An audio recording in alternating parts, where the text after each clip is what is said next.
You should know more about alcohol, part 2. Before alcohol was a party drink, it was a connection to the divine and the beyond. I mean, fermentation is such a gift. How could it be anything other than divine?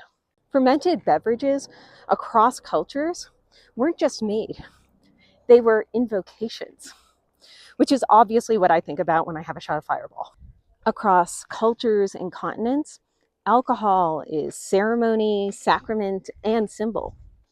In the Andes, women would chew maize to start the process of chicha. And it wasn't just to make a beverage, it was an offering to the gods, a source of nourishment. In Japan, sake isn't just a drink, it's an offering to the kami gods. It's a blessing at weddings, temple rituals, and even the celebration of newborns. And it's not about getting drunk, it's about honoring life. In Mesoamerica, pulque was considered sacred to the agave goddess, and it meant drawing on connection and power to the earth, to the beyond, to a cosmic rhythm.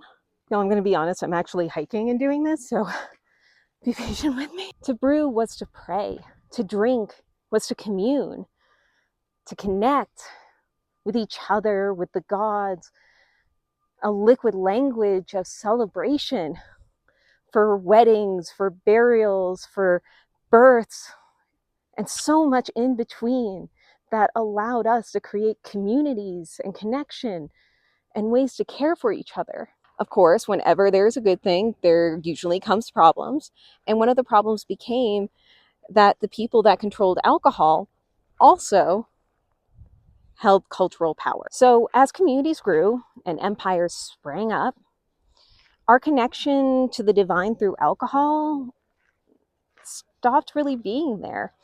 What was once considered sacred now was being regulated by the secular and is a source of social control. And that's where we start getting into edicts, and we start getting into judgments, and we start getting into all these different ways of manipulating and controlling people. And that also gives a rise to such things like temperance, which we'll cover in our next video. But first,